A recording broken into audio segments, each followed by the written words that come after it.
One of the most insane and thrilling matches is just about to start, and I'm of course talking about Bastard Munchen versus the Ubers. The Bastard Munchen players start to walk out, but in the hall, Kaiser reminds Isagi that it's whoever scores the most goals that win, and tells him not to run away.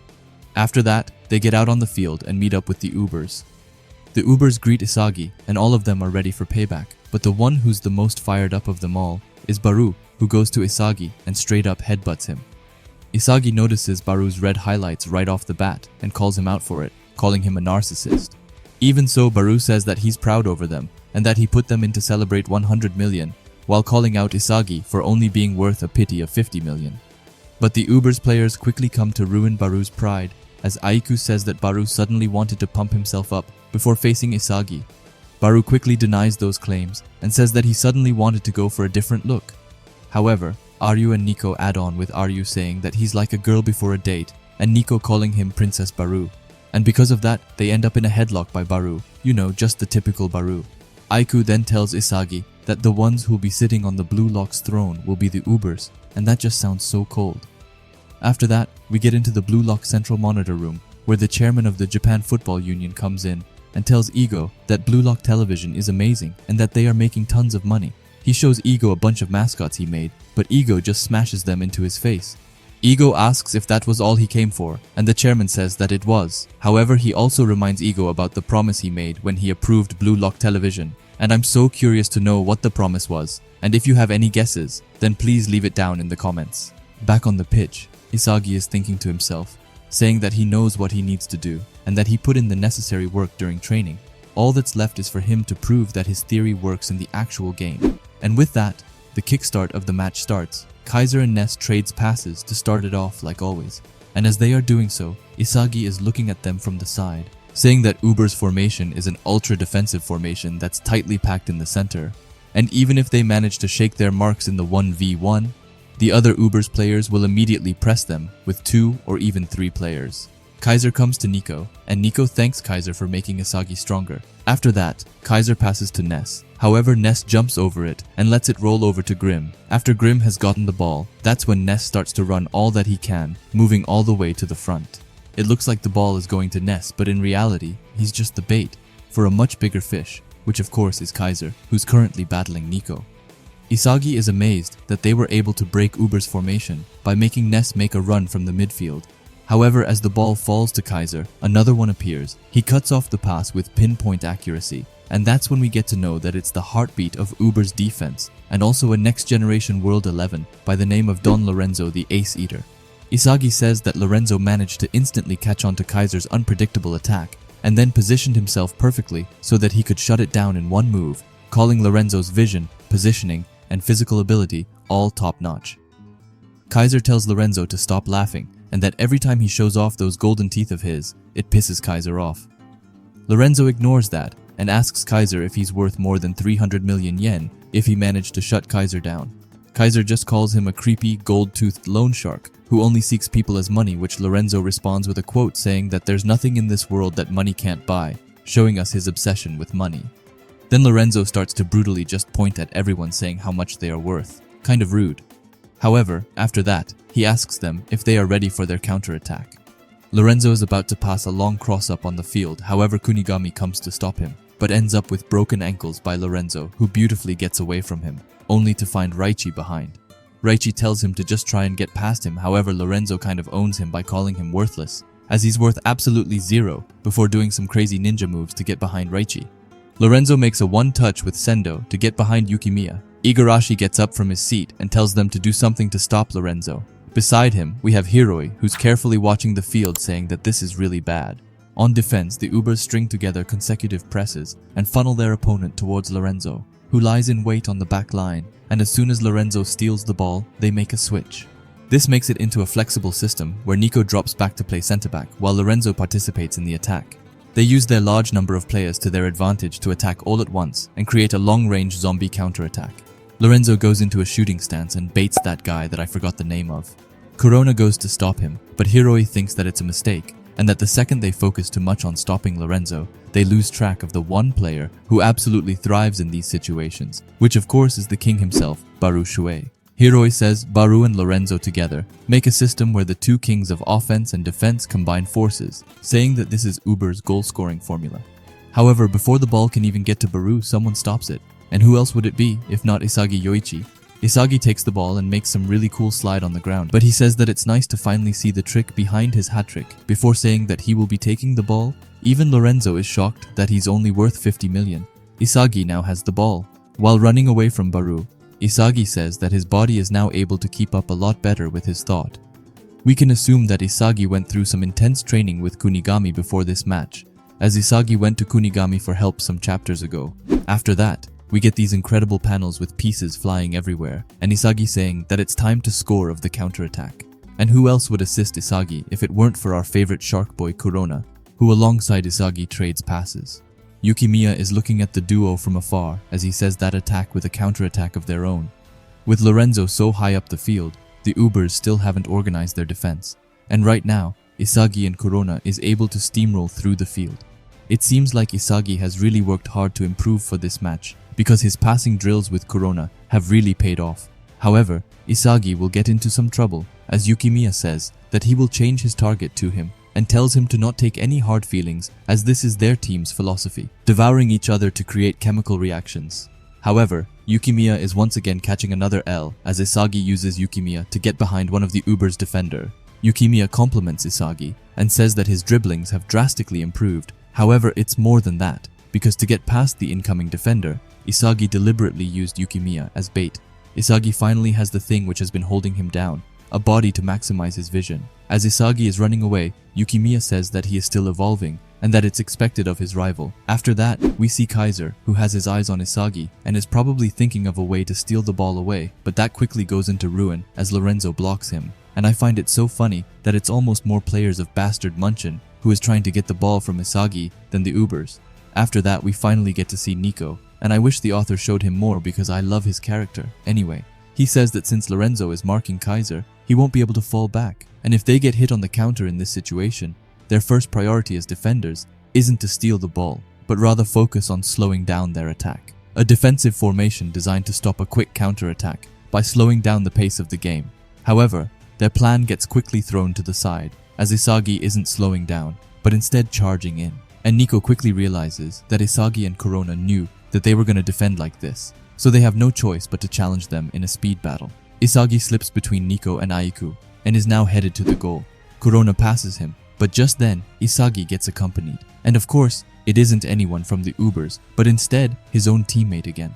But this time, it's Ness who tells Isagi that in the event of Lorenzo getting hold of Kaiser, it's then his job to crush Isagi by any means necessary. He says that after studying Isagi's direct shot, he realized that it's trash, a defective shot that he can only shoot with his right foot.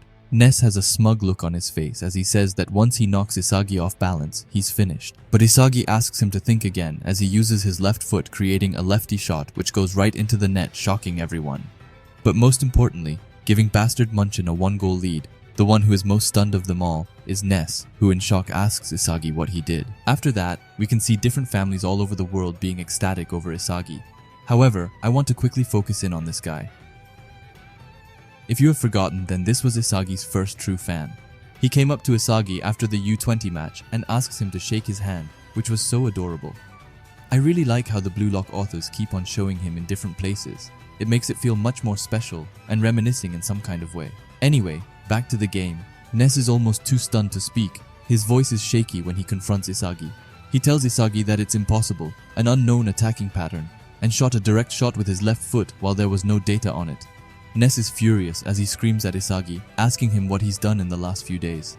After that, we go back 5 days in time, when Isagi went to Kunigami for help.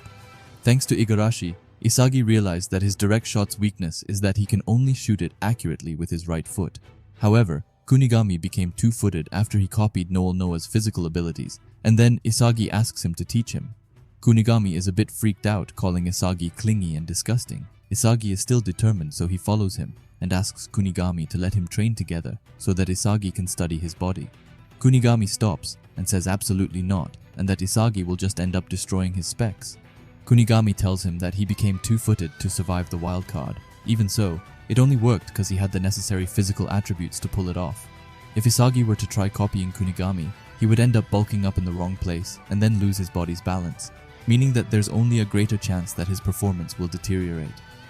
As Kunigami walks out, he tells Isagi to forget about shortcuts to become stronger, telling him that if he goes for that route, he's finished as a football player. Isagi thinks that Kunigami just warned him, saying that Kunigami is still a good guy after all, before going after him. As they are going around the corner, they meet up with Chigiri, who tells Kunigami that he finally found him. Isagi asks Chigiri what he's doing inside the German stratum, and Chigiri says that he came to see Kunigami, saying that he basically ghosted Chigiri during and after the game. While Chigiri is talking to Kunigami, he just walks away telling him to piss off, and that he doesn't have anything to tell him. However, Chigiri doesn't give up and speaks his mind. He says that he understands that Kunigami has changed. His playstyle and aura are totally different from before. However, it isn't only Kunigami who's changed. Chigiri tells him that from now on, he will be keeping an eye on Kunigami and asks him to do the same. But just then, another one sneaks his head around the door opening. It's Bachira who asks if this is some kind of class reunion. Before rushing over and saying that he will join in, he throws the football in Isagi's face. Bachira says that he saw the Bastard vs Munchen match on the monitor, saying that it was awesome and that they were all dripping ego juice from their body. Now I'm not even going to try speculating what ego juice is, so let's just leave that to Bachira. He continues telling them that Kunigami's goal and Isagi's movements were totally insane, not to mention how crazy Chigiri's goal was. Anyway, he originally came over to ask Kunigami if they could train together. While this is happening, we can see Isagi cooking up some nasty piece for him to evolve, as he looks at Bachira and Chigiri and says that it's not like they totally changed their playstyle. Rather, they made minor adjustments that further maximized and enhanced their strongest weapons. So maybe there's no need to change everything. Isagi was too hung up on being two-footed, while what he really wanted was to customize his weapon for his left foot. While Isagi continues to level up his primary weapon, the direct shot, and if he can manage to just acquire a secondary weapon, then it will complete everything. And after that, the four of them start a 2 vs 2 match against each other, which makes me so nostalgic back to the start of the series, when they really were acting like this. After that, we are right off the bat greeted by Aiku, who looks at Isagi amazed. He says that a lefty direct shot is amazing, calling it a cheat code. However, it's impossible to become two-footed in just a couple of days, meaning that Isagi's lefty shot has to have some kind of weakness to it. Lorenzo goes forward toward Isagi, pointing his finger at him. He says that he's taken a liking to Isagi and that he definitely isn't worth 50 million. He tells Isagi that he's now considered an ace like Kaiser, and the man himself, Isagi, coldly tells him to be sure not to pick the wrong guy to mark, ending it by calling Lorenzo a zombie bastard. After that, Lorenzo walks past him with a menacing aura, telling him to not get cocky after scoring one lucky goal, also making some kitty noises, and I'm all for it. He smiles and tells the Ubers that it's time to get to work, and with that, the game restarts. Isagi thinks that it's time to focus, try to steal the ball again, and go and score his second goal. But he quickly realizes that Lorenzo isn't moving up. As Nico and Sendo are trading passes, Isagi notices that the speed of their offense is slower, saying that they're prioritizing possession and slowly inching their way up the field. It's like they are waiting for the right time to flip their switch. However, Isagi says that as long as he can manage to keep track of Barou's heavy offensive, he can manage to devour them. Just then, we get a flashback to the first time the players met Snuffy. Both Nico and Sendo say that he's a very carefree and laid-back master. Before they start, Snuffy has a question prepared. He asks the players what football means to them. Sendo is first up and says that it's his dream. Ryu quickly comes after, saying that it's everything, and Aiku says that it's something he could bet his entire life on. But when Snuffy then asks what they would do if they couldn't turn pro, the players get silent. Snuffy continues, asking them what they would have if football was taken away from them, saying that there's nothing wrong with devoting yourself to football. Even so, injuries and setbacks do happen. So what would they do if one day, for some reason, they were no longer able to play football? They still stay silent, and Snuffy tells them that those who can't answer this question will forever be dreamers and amateurists. However, for a professional, winning is both a duty and an obligation. Through winning, they are able to earn money and put food on the table. And then he tells them what football really is, saying that football is a job, nothing less, nothing more. He tells them to think of clubs as corporations. Based on that, games are business deals, and the players are employees. Snuffy then says that he's taken the liberty and time to study the data of every single player. Everything from the game plan, offense, defense, and situational football, and all of the various strategies now lay right in front of them. Sendo is right off the bat ecstatic, saying that it's amazing. Meanwhile, Aiku asks Snuffy if he managed to come up with all of these strategies himself. He did, and says that if they remember all the strategies he came up with and execute them flawlessly, they will win. After that, we see that the players under Snuffy's command are almost acting like soldiers. Before we leave the flashback, Nico has some additional comments to make. He says that all of Snuffy's strategies make full use of their individual capabilities. Snuffy even prepared different variations depending on the lineup. Then we get a rare panel of Nico showing his eyes. Let's be honest, these panels are becoming like rare Pokemon cards that you have to capture. Anyway, he says that if they manage to survive here, then they will without a doubt be exponentially stronger, which pumps out all of the Blue Lock players. And with that, we get back into the intense game between the Ubers and Bastard Munchen. Up to this point, Isagi has carefully studied Barou's movements and found the perfect place where he can intercept. He goes up, and as he thought, he easily gets the ball. But just then, Barou commands the players to get Isagi. Sendo, alongside two no-names, goes for Isagi's neck. Isagi is caught off guard, saying that a high press happened the second he managed to steal the ball. However, it doesn't stop there, as it's a multi-coordinate press as well. Sharkboy tries to help, but is of no use, as Isagi has no time to use metavision. And just then, Nico comes in and sweeps the ball away, telling Isagi that he fell for their trap. As Nico is running away, Isagi is left behind, thinking about what just happened. Was the whole sequence just a part of their plan? Attack slowly through low-risk strategies, and if the opponent manages to steal the ball away, steal it back right away with a fast, coordinated high press. And after regaining possession, take full advantage of the short counter. Finally, he says that it's like all of those 11 players are one huge organism. And to end it off, we see Snuffy with his big-ass nose, telling Ubers to advance. And they do just that as they are coming in full force against Bastard Munchen's defense. The Ubers are passing the ball between each other so much that Gagamaru has no idea who it will be that takes the final shot. But in the end, the ball falls to Barou. Gagamaru is sure that he will shoot, and Yukimiya even comes to back him up. But to their surprise, Barou actually passes to Nico, who then makes a switch with Sendao. But suddenly, the ball falls into the midst of it all, and Gagamaru can't see anything that is going on, making him clueless as to who has the ball. But then suddenly he sees the ball going at the goal. But you know how Blue Lock likes to do it, so we jump straight into a flashback before we are able to see what actually happens. As Snuffy was having his speech about football being a job, Barou suddenly walks away and calls it a weak philosophy, saying that he didn't come here to play a weak-willed brand of football. Even as Barou is leaving, Snuffy just says that he's interesting. After that, we get into the training field where Barou is training his shooting skills. As he's training, Snuffy comes by and tells Barou that his physical specs are top-notch, saying that Barou is the most suited striker in the Ubers, and therefore Snuffy asks him to, even if he's faking it, just try his football philosophy. However, Barou is getting second-hand embarrassment from Snuffy. Barou tells him that he refuses, and that football isn't a job for him, but a way for him to become a king. After that, he's going to conquer the world his way, and that's why if Snuffy wants to utilize him, he has to adjust to Barou's philosophy, which I'm not even sure if he's got one. Snuffy just starts to laugh before quickly taking the ball from Barou, which shocks him. As Barou is trying to take the ball back, Snuffy tells him that before he was a footballer, he was just a person, and if you can't understand the difference, then he's just an amateur after all. Snuffy just keeps on embarrassing Barou as he shouts about becoming the world's #1 striker. Then Snuffy throws in a curveball and says that there was a time when he was just like Barou, getting by life solely off his talent, and alongside him, he had his best friend. Together, they took full advantage of the wealth and luxuries that come with becoming a superstar player. They fully believed that they were going to be kings of the football world, but they fucked up. They skipped training and their skills diminished, suffered injuries due to overwork, and then lost their place in the starting 11 followed by several scandals. However, when a man falls, it only takes an instant. Barou screams and asks what some loser's story has to do with him. Snuffy tells Barou that finally his spirit shattered, and his best friend killed himself. This finally makes Barou shut up, as Snuffy asks him if he will be able to love himself when he's no longer viewed as a genius. Snuffy tells Barou to value his life, and once again asks him to work together to succeed as Uber's next king.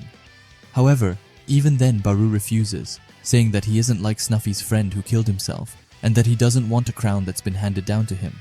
As he leaves, he sees the whole Uber squad listening in from outside. Aiku is shocked at Barou refusing Snuffy's golden opportunity, while Barou is shocked at how they can believe Snuffy's crap.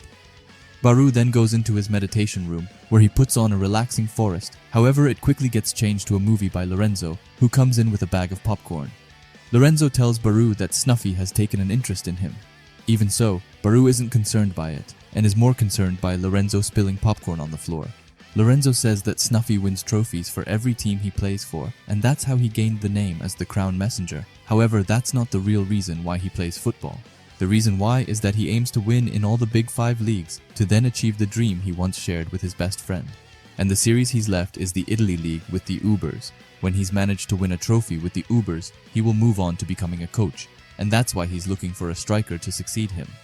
Barou is still not interested in their offer, so Lorenzo tries a different approach, which is to show off his golden teeth while having a proud look on his face. Lorenzo tells Barou that he used to live in a shithole when he was little, and after his parents abandoned him, he survived on the streets by swindling people out of their money. He was on the verge of dying, but that's when Snuffy came forward to him and asked him to play football with him.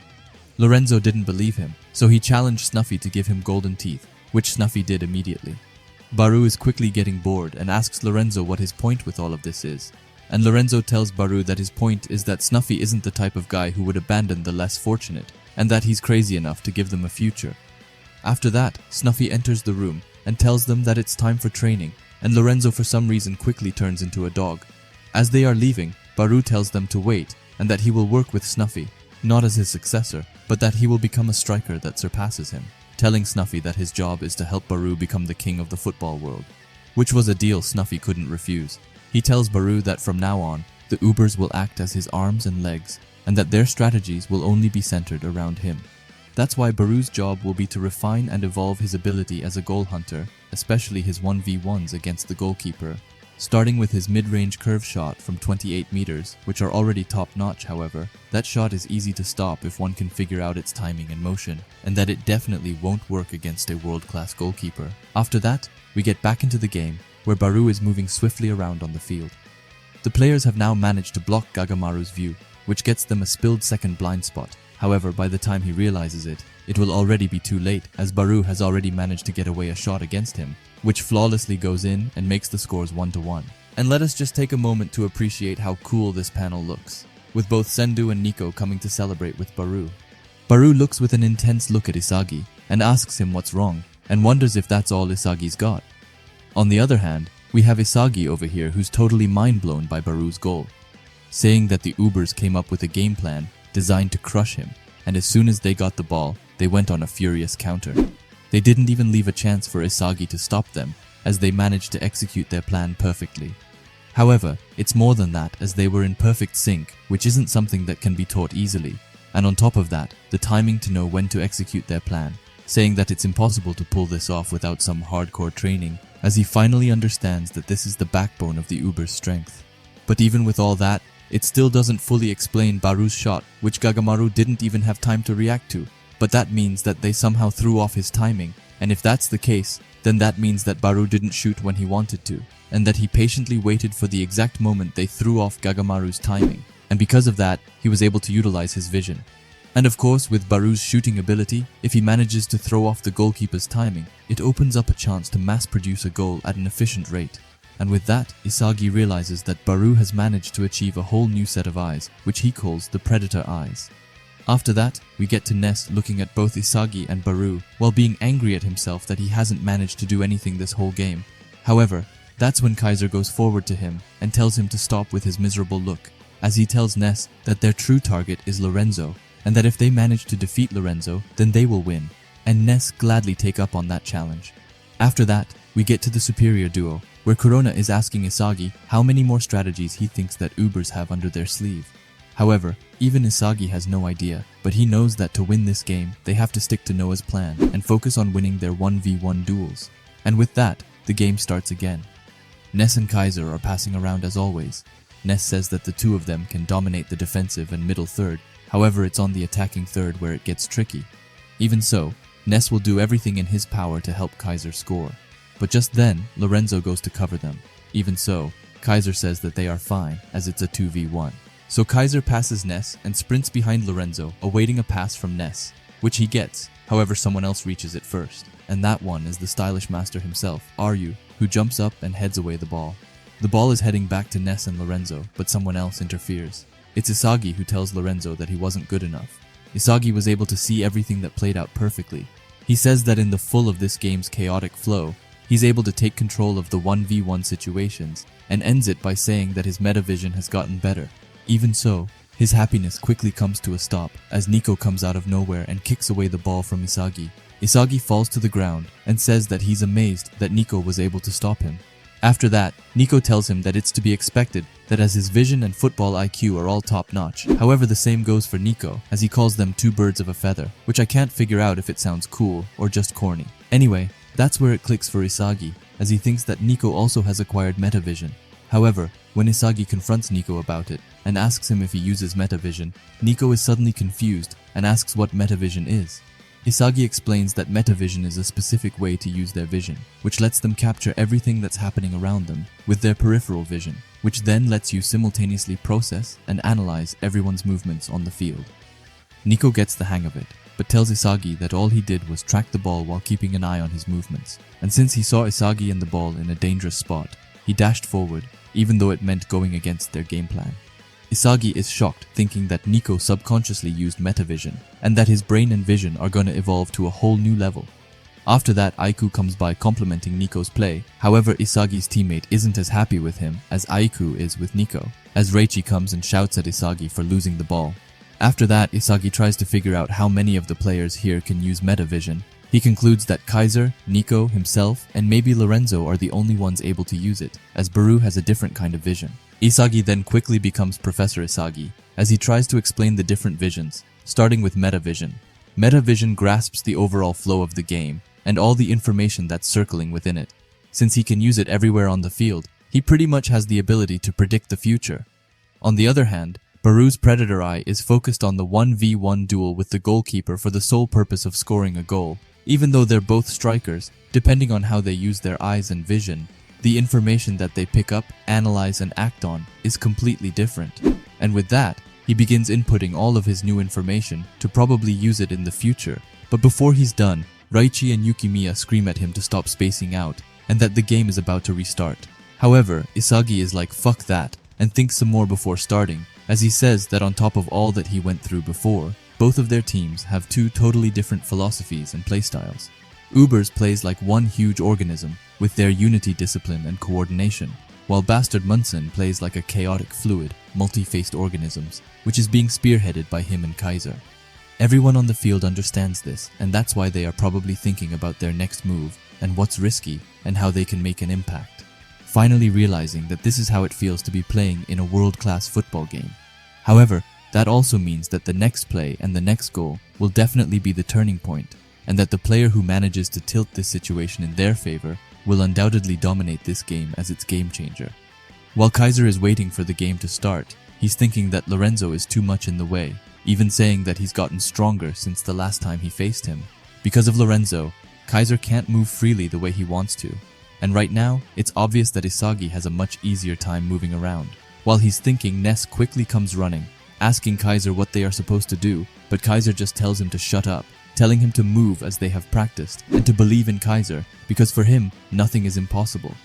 And with that, Grim finally throws in the free throw, and the ball is going to Ness's legs. However, right then, Kunigami comes in his way, and pushes him aside, telling them to not forget about the Dark Horse. Kunigami is running at full speed against the Ubers players, even styling on someone which honestly looks so clean. Isagi is looking from the side, and says that Kunigami is planning on going solo. However, that's impossible with Kunigami's specs, and even if Isagi went in to help, he wouldn't pass him. Isagi has no choice but to try and steal the ball in the penalty area, and says that he can see clearly what he needs to do, but Nico is able to do the same thing, which makes it troublesome. Nico is focused on always having his eyes on Isagi, and says that this new metavision is amazing. Instead of solely focusing on the ball, and instead seeing over the entire field and catching every piece of information circulating within it, Nico notices that Isagi is aiming for the same spot as he is, and it ends up with the three of them going for the same spot. As they are going to the ball, Nico says that it's a 50-50 chance for him. However, the percentage quickly turns to 0 as Reichi comes in his way and stops him. This gives Isagi the chance to sweep in and steal the ball. As he's running, he states that Nico's meta vision is still incomplete, saying that he was too focused on predicting the future that he diverted most of his attention on tracking him and the ball, which made him fail to realize that Reichi has positioned himself behind him and was waiting to ambush him. Isagi gets away from them and sees that there are only 2 defenders standing in his way, and he gets over the first one with the help of Corona. However, out of nowhere comes Aiku. Isagi goes into his lefty shot position and is ready to fire off an outstanding shot when Aiku sees through his bluff and tells Isagi that his lefty shot isn't 100% complete yet and destroys his chance. Isagi says that he failed and that he couldn't score after all. Right when he is at the brink of defeat, Yukimiya comes screaming his name and tells him to pass him, kind of giving us a flashback to the Manshine City match. Both Aiku and Isagi are stunned. Isagi says that Yukimiya managed to fill in the space on the right which Kunigami left, complimenting his position and calling him a godsend. However, Isagi is still stubborn and says that he can still shoot, but he quickly starts to think more thoroughly. He thinks that if he were to lose the ball here, then they would get hit by a counter by the Ubers. And with that in mind, he has no other choice than to pass, as it's the more rational option. Isagi sends an amazing pass, but as the ball is flying to Yukimiya, someone comes before him. It's the legendary defender Lorenzo, who says that he will be taking this pass. This really shows just how amazing Lorenzo really is. He was able to foresee what Isagi would do, and then went to stop him. Even so, his greed made him oblivious, as Kaiser comes before him and says that he finally took his eyes off his price. Kaiser also says that he's been waiting for this moment. Isagi is amazed, and all of his thoughts start to lose grip as they fall out. Isagi says that Kaiser got him, saying that Kaiser managed to outread his entire thought process to then use him to get Lorenzo off him. Kaiser was able to see everything, and if that wasn't enough, then everybody out on the field got metadated. And can we just take 1 second to appreciate how cool that sounds? I can't wait till someone says that expression to Isagi.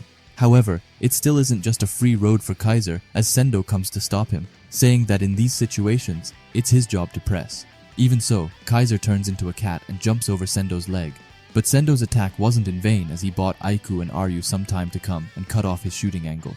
Aryu comes from behind and flips Kaiser upside down, and Ness once again shows his real identity as a dirty dog, as he's right away starting to complain and asks for a penalty.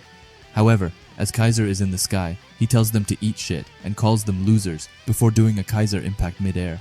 Kaiser's shot bounces under Aiku and goes into the goal, giving Bastard Munchen a 1-goal lead.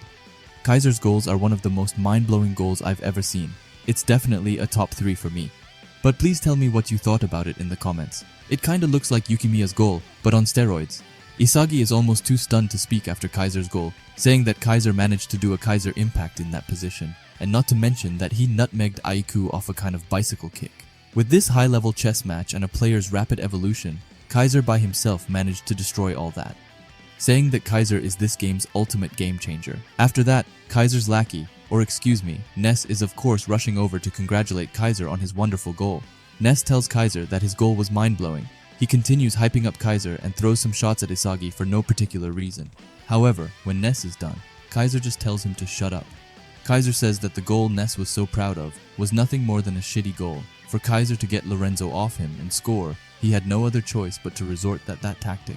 Ness has a shaky voice as he still tries to argue, saying that Kaiser's goal was literally amazing.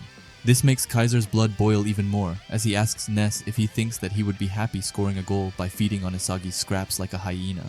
Explain to Ness that his last goal was entirely started by Isagi. Once he got his hands on the ball, Uber's defense moved to stop him. And as a result, Lorenzo was forced to leave Kaiser to deal with Isagi's pass, which was supposed to go to Yukimiya.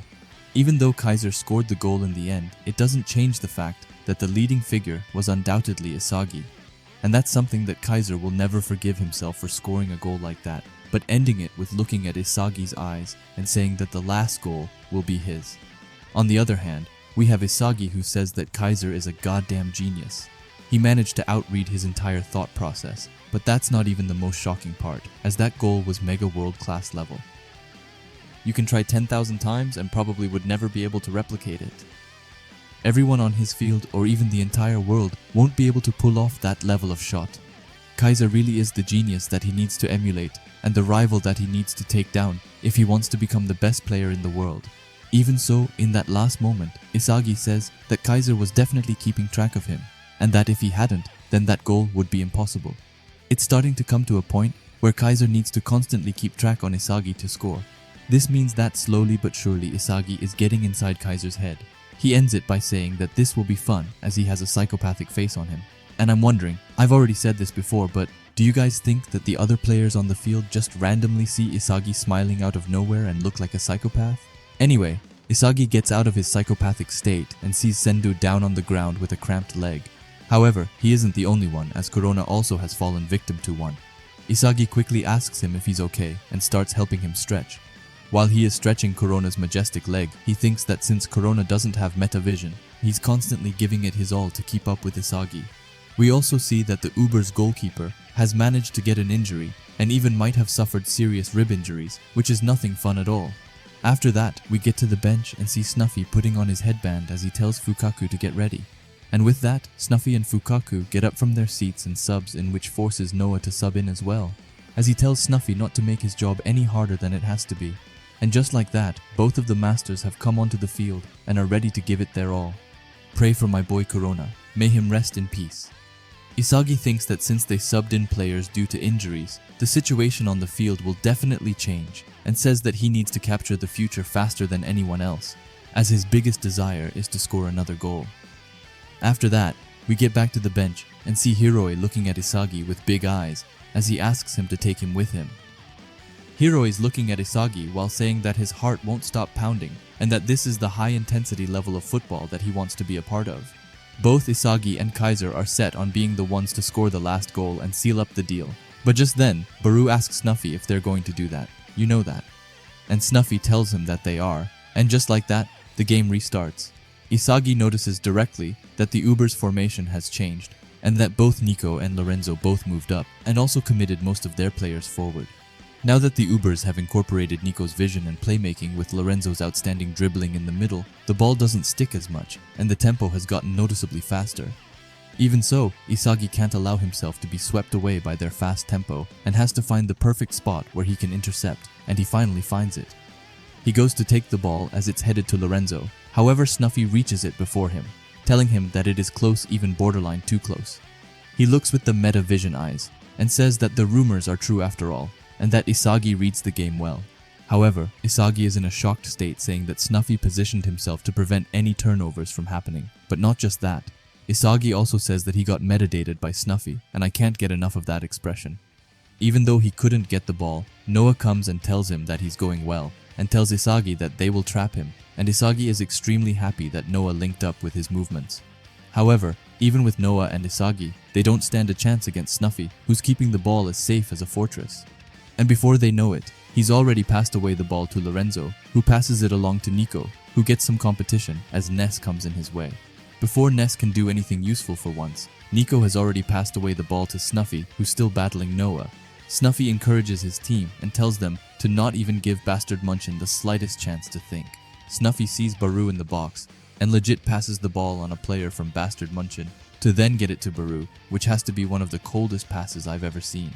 Barou gets the ball, and Gagamaru knows that he's in big trouble as Barou is filled with options and Gagamaru has no way of stopping all of them.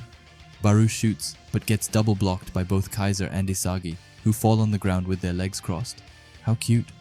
Isagi says that it was good that they managed to hold on, however he's disappointed that Kaiser managed to see the same thing as he did.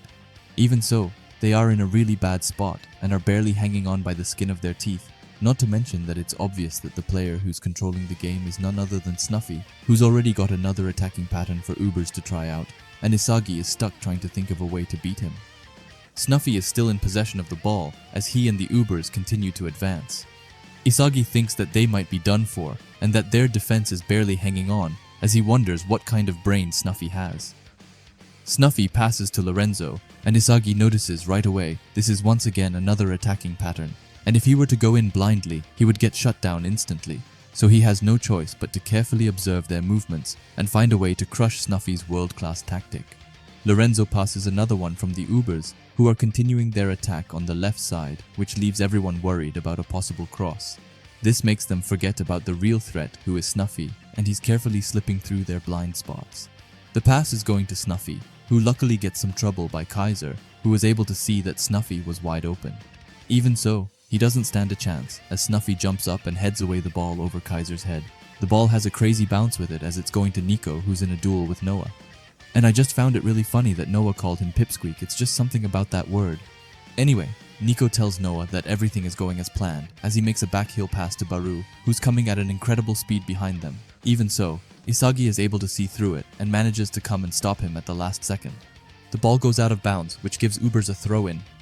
Isagi knows that they are only holding on thanks to Noah, Kaiser, and himself being able to read their attacks.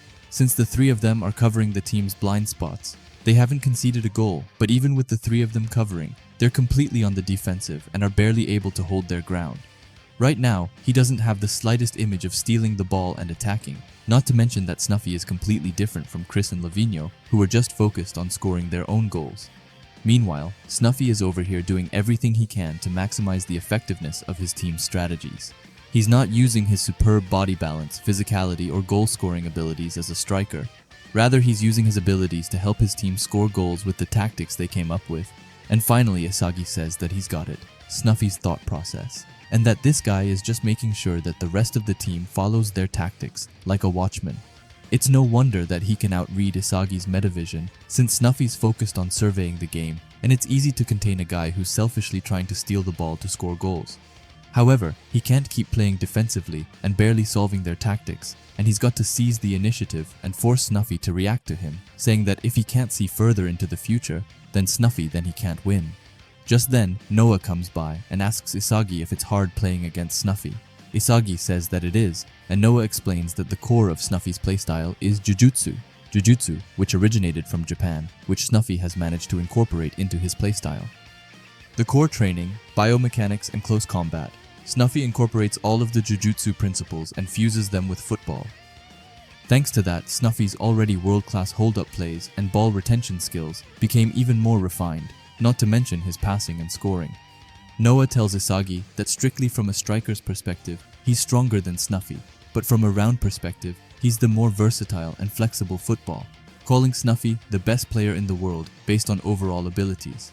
After that, Isagi finally asks the question, which will determine the rest of the game, as he asks Noah how they will defeat him. However, Noah says with a funny face that he's clueless, saying that Ubers are moving as a team and efficiently launching one attack after another. Meanwhile, Bastard Munchen is disorganized since most of them can't predict their plays.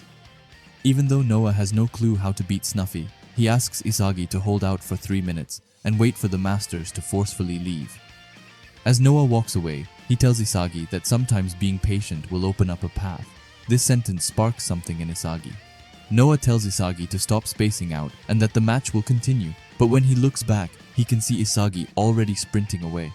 Isagi thinks that with this new way, he can surpass Snuffy as he runs to Raichi and asks him if he's willing to die. Ubers is beginning to start their throw-in. Meanwhile, we see Isagi and Raichi arguing with each other. Drago throws the ball to Nico, who passes it straight back to him, and he then gives it to Lorenzo. As the Ubers are advancing on the field, Raichi comes before Snuffy. Before we can see any more of it, we finally get back and see what it was that Isagi told Raichi. Isagi told Raichi to man-mark Snuffy, making it a duel between the two. Raichi couldn't believe it, telling Isagi not to say something so nonchalantly, and that it was that easy, he would already be doing it. Isagi says that he's right, but what Isagi wants him to do isn't the typical man-marking. It's only limited to an area of 2 meters radius half-circle, which in other words just means a protractor man-marking. Isagi wants Raichi to constantly position himself in front of Snuffy inside of that 2-meter radius, and if the ball comes inside that area, he's free to go and steal the ball. But the most important part isn't taking the ball away from Snuffy, but keeping Snuffy in front of him within that 2-meter radius no matter what. We get back to the game, and we see Raichi doing just that. As Raichi is keeping a close watch on Snuffy, we can hear Isagi's thoughts, as he says that this strategy is riding on Raichi's grit, stamina, and his ability to win 1 versus 1s. And if they screw up, Raichi will be a laughingstock, and his value will plummet. But if he somehow manages to contain Snuffy, then Raichi Jingo will instantly be a household name. Lorenzo passes the ball to Snuffy, which makes Raichi activate his sexy protractor mode, which even gets Snuffy to admit that Raichi is troublesome. Snuffy goes forward and pulls out some extremely cool dribbles, which almost catches Raichi off guard. But Raichi can hold on, as he knows that the main objective isn't to steal the ball. Raichi is doing all that he can to assert his position in Snuffy's radius. As Snuffy tries to push Raichi away, he can't, which makes him admit that Raichi's got a strong core on him. As Isagi is watching from the side, he says that this is perfect, telling him that just not getting beat is already a job well done, and with Raichi constantly in Snuffy's face, they can now limit a lot of his options. They have to consider a myriad of options, and it's impossible to predict the future. But if Raichi can limit even one or two of Snuffy's options, then the number of the attacking patterns Snuffy can use will decrease. Snuffy passes the ball, and the Ubers just pass the ball around for a bit, while Isagi thinks that by using the process of elimination, the player most likely to kickstart their attack is Lorenzo. Isagi was spot on as he came in between Lorenzo and the ball just in the last minute, which even shocked Lorenzo and showed that Raichi and Isagi's remote tag team defense was successful. But out of nowhere, a hand comes in Isagi's way. It's Aiku who says that this is awesome and that he's totally in the zone now. Aiku explains that if Snuffy gets man-marked, it's his job to recover the loose ball. And with the ball at his feet, he sends it over to Barou with one of the nastiest vertical passes I've ever seen, going past both Ness and Yukimiya. Barou is rushing towards the goal, but for some reason, Gagamaru isn't worried as he says that Isagi has done a good job, and that he doesn't know why, but for some reason this time he will stop Barou. Barou is currently right in front of the goal with the ball at his feet. But that doesn't matter to Gagamaru, who has awakened some kind of sixth sense, or as he calls it, his wild instinct. Barou is getting ready to shoot, but Gagamaru knows that Barou isn't going to shoot just yet, which turns out to be true, as he does a chop feint instead. Gagamaru says that Barou's primary weapon is his right foot mid-range shot, which is why he'll shift the ball onto his right foot. But thanks to Raichi and Isagi slightly delaying the opponent's attack, the Bastard's defense can catch. One of Bastard's defenders is coming at Barou and is trying to stop him, but Gagamaru is still more ready than ever, as he knows that when the moment comes that he can't see Barou's shooting motion is when he will strike. And look at that, Gagamaru was spot on as he shot just when he anticipated it to. And because of that, the man and the myth actually manages to save one of Barou's shot, which is astonishing. Even Corona is shocked to his core by Gagamaru's save. But it's not time for him to relax just yet, as he gets up on his feet right away to then pull all his strength into his arm and throws away the ball up on the field. The throw has such an outstanding power behind it, but it still manages to find its way right to Isagi's foot. Isagi compliments Gagamaru and responds by telling Isagi to just finish it already. And just as he receives the ball, he starts to sprint like never before up on the field alongside Noah and Yukimiya. Isagi thinks that this is their chance as the Ubers committed too many numbers forward and that they are now vulnerable against a counterattack. But it's not going to be an easy road as he has to find the quickest path to the goal. He starts off by passing the ball to Noah, who effortlessly gets behind Nico and another Uber's defender. But out of nowhere, Aiku comes and catches him off guard and slide tackles Noah. Luckily, he had managed to get away a pass to Isagi beforehand. But Corona and Igarashi are shocked that that's not a foul, but Hiori just tells him to keep on advancing. Isagi thanks Noah for his sacrifice and says that from here on, Yukimiya and he will finish them off. They are exactly 30 meters away from the goal and have to advance a mere 3 more meters to get a chance. Isagi passes Yukimiya, who's surrounded by Uber's defenders, but Yukimiya starts doing some crazy stepovers to save time. Meanwhile, Isagi goes right of him and tries to slip behind Ryu. He gets behind him and tells Yukimiya to sense it and to pass him. Both of them see each other, and Yukimiya manages to get away a lob pass to him, but they aren't exactly in sync, as it wasn't a lob pass as Isagi wanted, as he wanted a fastball sent right to his feet because he knows that at this level a lob pass is far too slow. And Isagi's got a point because Snuffy was able to catch up due to the lob pass, and he comes in between Isagi and the ball and gets rid of it. Because at this incredible level, even a half-second misalignment is a mistake. Isagi is pissed at his golden opportunity. No, his goal vision was dead on, but he was still one step short to outread someone with a world-class football IQ. Snuffy lands on the ground, and as the ball goes to one of the Uber's defenders, all of the Ubers start to advance as they continue another counterattack. Isagi is pissed, saying that just when they were barely managing to steal the ball and attack now, the Ubers are gonna hit them with a new, perfectly designed, multifaceted, highly coordinated counterattack. Isagi knows that he has to stop them, but just how? He doesn't know that for sure, but he knows that he's gotta get back on the defense right away and that he will figure out the rest later. Possession, counterattack, transition. After being foiled so many times, Isagi's painfully aware of how strong these guys are, but just now until Snuffy stopped them, Isagi's strategy and imagination surpassed theirs, and if he and Yukimiya were on the same page, he would have scored. However, what ifs and almosts don't mean anything, and he knows that he's got to stop babying himself. The reality is that he couldn't score, which for a striker is all that matters. It doesn't matter what brilliant idea he comes up with. At this level, if he can't produce results, then all those ideas are garbage. Isagi is determined to steal the ball and finally produce another goal and show the world his ideas. After that, we see how the Ubers are storming up on the field with their passes going flawlessly to each other. Raichi screams that their defense isn't set yet, and Gagamaru is also a bit annoyed as they just got the ball back. Lorenzo passes Barou, who's in sync with the Ubers, and Gagamaru even says that it's way more chaotic than last time. He's stressing as he seriously can't seem to figure out the right timing. But it's fine as Isagi is right by Barou. He thinks that he can just make it, and that Barou can't shoot just yet. He admits that the tactics are on the spot, plus for the sake of winning, everyone has bought into them. But there's no way that you can become the #1 playing that brand of football, saying that all that they are doing is mindlessly executing Snuffy's tactics. Since they all are playing to produce some predetermined answer, their individuality is stifled. Isagi can't even believe that Barou would be tamed so easily, and just the thought of Barou becoming the #1 striker makes Isagi laugh, saying that Barou has become such a boring and pathetic player. Isagi says this as he goes to stop the ball from Barou's foot. However, to his surprise, Barou actually sidesteps and is still in control of the ball. Everyone in the Uber squad is stunned, saying that Barou went rogue. Barou in the middle of the game just decides to have a chat with Snuffy. He says that if he had shot according to his pretty design, then Isagi would have blocked it. He asks Snuffy how often he has to embarrass himself by these imbeciles. Barou continues saying that Snuffy told him that if he went along with his plan, then Barou would become king. And if Barou plays according to his tactics and fails, then it would be Snuffy's responsibility. Snuffy says that he's right, and that he got 100 million because of it, and asks what it is that Barou is dissatisfied with. Barou then tells him that this is the 4th time that Isagi blocked his shot, saying that he thinks it's enough for him to terminate their agreement. This comes as a shock to everyone who couldn't see this coming. Even Snuffy, Lorenzo, and Isagi are all stunned as Barou's or the king's ego isn't dead, as he tells everyone that he's decided to quit this lousy job. Before we get back into the game, we get a quick flashback to Snuffy and Mick driving along the road.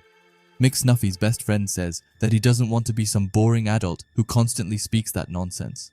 Snuffy agrees and says that the world is their oyster. Mick laughs and says that they are the best in the world after all, and that if they can't become the kings of football, then it's not a life worth living. After that, we are back in the game and we see Barou going alone on the field.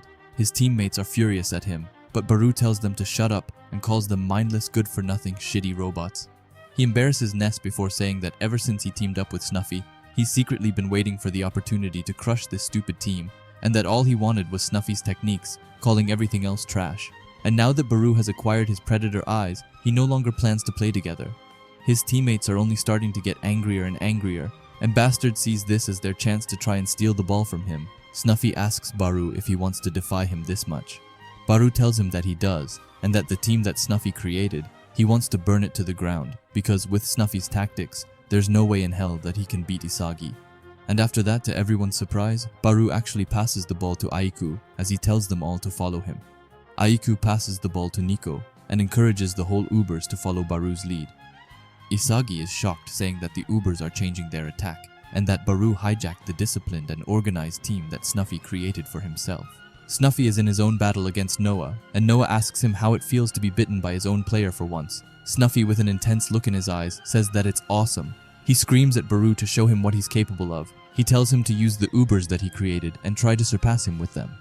But after that, Barou tells Snuffy to shut up, saying that he admits that the team he created is elite and that the environment is a paradise for the average and the mediocre, but there isn't enough despair for Barou to thrive upon. Barou explains that when he lost to Isagi, he hit rock bottom, but only thanks to that he was able to change, become more twisted, and rise from the ashes. But Snuffy's environment is lukewarm, with Snuffy saying that he will provide him with the best options, and if they fail, it's his responsibility as the master. Barou doesn't want to live in a future where he's safe and coddled. If they are going to promote all that hope of becoming the best player in the world, then he will balance it with an equal amount of despair. If he fails, he's okay with the entire world ridiculing him, because only by going beyond the risk of despair that he can drive one's life into madness can he attain ultimate glory. Barou has now come awfully close to the goal, and Isagi says that he's gone completely off the rails, saying that he was waiting for this moment this entire time, forcing everyone to bend to his will and ideas on this high-level world-class stage, which is also the very thing Isagi wants to do. But Barou is just about to accomplish it before Isagi. But there is no way that Isagi will let that happen. He's determined to stop him, to now get devoured by this tyrant. However, Barou is currently in range, and Gagamaru is also on standby. both Kaiser and Isagi come before him to try and block him.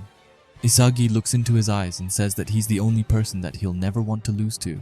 With Barou being in control of the ball, as he's standing in front of both Kaiser and Isagi, Isagi thinks that Barou only has two options, which are to either shoot the ball near the post or far from the post. Gagamaru is also already in position, so if he manages to get the timing right, he can stop it. Not to mention that Kaiser is also here, which makes both of Barou's shooting angles weakened, leaving Isagi with a huge 50-50 gamble, but he's still confident that he can crush him. But just then, Barou goes a cut into the side, and as he does that, Snuffy comes out and asks him what's wrong, telling him to shoot and calling him a delusional wannabe king. Adding on by saying that it would be a shame if Barou was looking for help from Snuffy, and that Barou won't be able to achieve anything if he goes down that route. However, Barou tells him to shut up, and says that since coming to Blue Lock, he's become painfully aware of how he wants to change the world, and if there's no thorny or destructive path for him to walk on, then he will simply just have to create one himself. Isagi is quickly on his tail as he understands that what Barou did before wasn't a cut inside, but instead a way for him to set up his shot. We get back to Barou, who's still rambling on, and says that I don't live for some lukewarm, predetermined future, but instead that he will become king while still being an unruly brat. But in the future, if he still can't become the world's #1 king, then he will at least die an honorable death. Barou doesn't shoot anywhere where Isagi predicted, as he instead shoots the ball under both Isagi's and Kaiser's legs, resulting in a mind-blowing double nutmeg. Gagamaru is shocked as he says that there's no way he can save it, and even Aiku adds on by saying that this wasn't a designed play, but instead a total gamble shot. The ball is quickly arriving at Snuffy. Even so, Barou tells him to move as this is his future. And move he does by putting his strong core against Noah's, which makes him useless, and which also lets the ball go under his leg as well, making an outstanding and honestly mind-blowing triple nutmeg, which Gagamaru understandably has no way of saving, as the ball goes in and gives both the Ubers and Barou his second goal of the match. After that, we get to Snuffy taking his car to his best friend Mick Moon's home.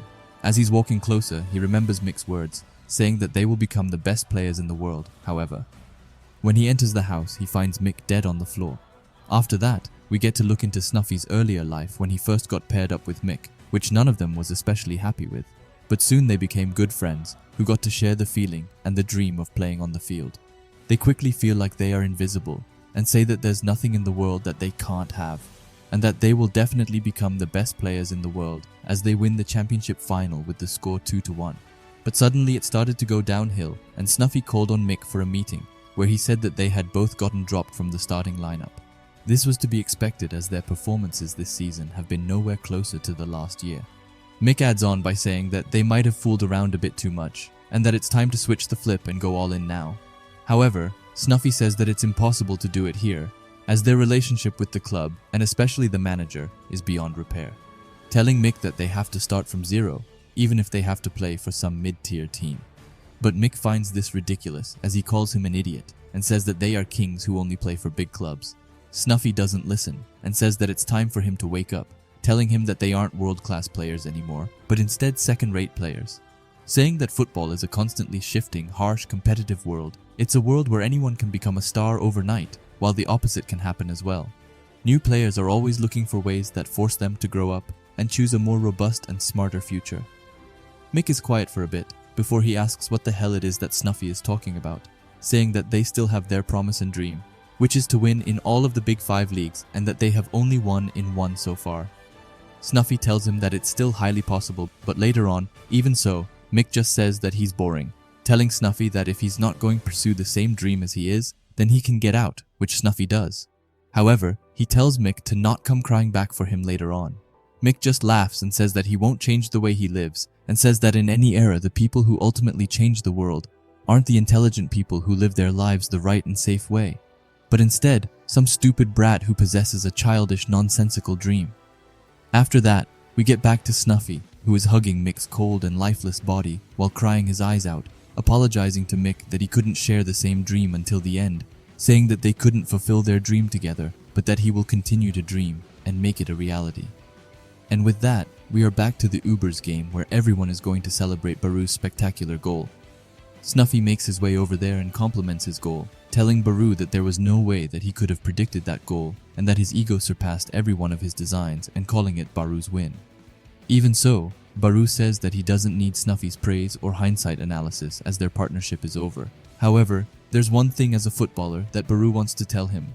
Barou says that retiring after this season, just because he fulfilled a dream he shared with his dead friend, asking Snuffy if this is his so-called adult way of living. He tells Snuffy that he won't let him just run away and disappear with his precious trophies just yet, not while he is still playing at least. Barou finally takes his hand away from his face and looks Snuffy dead in the eyes, saying that he better not retire and that the two of them still have a score they need to settle. Snuffy is approaching him while laughing, but not just that, as he tells Barou that he won't retire as he's the best player in the world after all. While he's saying this, he also has an internal dialogue with Mick, as he says that with the advice he gave him before, Snuffy can finally believe him now, as until the day he dies, he as well is a goddamn brat who selfishly pursues his dreams. This hypes up all of the Uber players who are extremely happy to know that their captain and also idol won't retire just yet, and it even makes Lorenzo confess his love to Barou. However, it's not over just yet, as both Barou and Isagi are thinking that the last goal will settle this once and for all, as they have an intense look on their face. All of the Uber's players go storming off into Snuffy's arms. However, looking at this from afar, we have Isagi who's pissed to the extreme, screaming his whole heart out.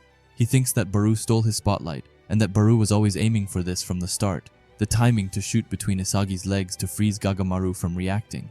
Even went as far as hijacking Uber's system for himself and using it to score goals, ending it by saying that Barou managed to completely devour him. But just then, Raichi comes over and apologizes, saying because he was man-marking Snuffy, he couldn't fully contain him. However, Isagi denies that and says that he did his job. He disrupted and eliminated some of their options, and that they just couldn't score and got their ass kicked on the counter because of his tactics. Isagi was so close, but yet he can't see a vision of himself winning against Barou or Kaiser. Just then, the announcer goes off and says that the star change system is over, and that both masters have to leave the field and make their substitutions. This gives Isagi more puzzle pieces as he knows that the field is just about to shift. Snuffy goes to the benches and picks Sendao for his substitution as he's fully recovered. However, the same thing can't be said about Corona, who is having a hard time standing. And here we have Igarashi really thinking that he will get to be sent in. What a joke. Anyway, Noah says that the next player with the best overall stats is Kiora Jin, and that it's his time to play as a right back. When I first saw this, I was ecstatic. I've been waiting for Kiora for so extremely long that I can't even describe it. However, my happiness quickly shattered as Isagi came over and told Noah that if they do that, then they won't win, and Noah asks him to explain himself. Isagi explains that Kiora is a talented player, and if they look at his individual stats, it's right up there with the rest of the starters, not to mention that his skill set allows him to take over Corona's place at right back seamlessly. However, to defeat the Ubers as they are now, they need a player they can't predict, and someone who can improvise on the fly. And I love how Kiora is just standing there watching them talking about him not getting to play, which is kind of sad. Anyway, back to Isagi, who says that they need a playmaker who can breathe new ideas onto the pitch, otherwise known as a game changer. Noah is quiet before telling him that Bastard has a rule where players are ranked and picked according to their overall numbers. Yet Isagi insists on breaking this rule and using a player with a lower rank. Noah even asks Isagi what his logic is for this argument. Isagi doesn't hold back and says that it's to allow him to score, and says that for him to become this game's hero, he needs Noah to put Hiroyo into the game instead of Kiora. Isagi apologizes to Kiora and says that it's something that he needs to try out with Hiroi, saying that Hiroi is the only player who sees the game as he does, and that he's the only one who can keep up with his vision and thought process. Isagi begs Noah, telling him that he's just one piece away and that he needs his partner to score the winning goal. But even so, Noah refuses. He says that he won't accept such a childish and emotionally driven argument, and that he only accepts rational and logically driven arguments. But that's when Hiroi starts, saying that if they had one more playmaker who sees the game from a bird's eye view, then that means that the player can anticipate Isagi's movements and support him. And if they can manage to do that, then they can minimize the time Isagi spent strategizing and increase his play speed. To the opponents, it would seem like there are two Isagis on the field, saying that he is fine with being Isagi's shadow. Hiroi thinks that after being controlled by his overbearing parents, he was sick and tired of people forcing their expectations on him, but for some weird reason. Right now, this is the first time he's wanted to do something for himself. As he puts his gloves on, he says that he wants to see how he stacks up against the world, and that for the first time in his life, he's going to believe in himself. And with that, Noah finally concedes and accepts their proposal. However, he also says that if they screw up, they will both be dropped from the starting lineup, which they gladly accept. And with Hiori in his hand, Isagi is fully ready for his last and final piece to seize this game. After that, we see Snuffy sitting down in his master chair while taking his headband off. He tells the Ubers that since Barou already hijacked the team, they shall play through him, while of course using the tactics he's shown them, and lastly encouraging them to make a goal that even him couldn't possibly come up with, which the Ubers players are fully on board with. Snuffy also has a rather sluggish look on his face as he tells Barou that if they lose, he better take full responsibility. This, of course, doesn't face the king, who just tells him to sit quietly on the bench and tremble in fear as he watches Barou surpass him. Barou's words don't only hype up Snuffy, but also the entirety of the Uber squad, who's now more than ever ready to give it their all. As Noah approaches his seat, he puts his arm on Kyora's shoulder, and he promises him that he will play in the next match, as he got completely shafted in this game. I honestly still feel so bad for him, but at the same time, I feel extreme excitement towards Hiori, who's getting ready to give it his all. But let's just take a quick moment to appreciate Neru, who tried to comfort Kiora as he went back to his seat. I swear Neru is such an overlooked character. He's always there to hype or comfort his teammates. Same goes for Kitsunezato. Anyway, back to Hiori, who thanks Isagi for picking him. However, Isagi says that he didn't do it for him, and that he instead needs his abilities to score, as he asks him if he can use metavision, which Hiori surprisingly and calmly says that he can. Isagi violently throws his water bottle down on the ground, as he asks Hiori what he was able to see when Snuffy stopped his counterattack. Hiori says that Isagi would have been able to score if he had gotten the ball at his feet. However, he adds on by saying that they can't fault Yukimiya for sending that lob pass, as it was thanks to him dribbling that Isagi created the space needed to score. Hiori then follows up with the most important question, asking what Isagi's plan is. However, Isagi takes some inspiration from Noah, as he tells Hiori that he has no idea at all, which shocks Hiori as he says that he can't believe that Isagi would demand Noah to pick him without a plan. Isagi says that it was the only choice he had, and as Ubers also made their substitutions, they will probably have to ad-lib and improvise on the fly.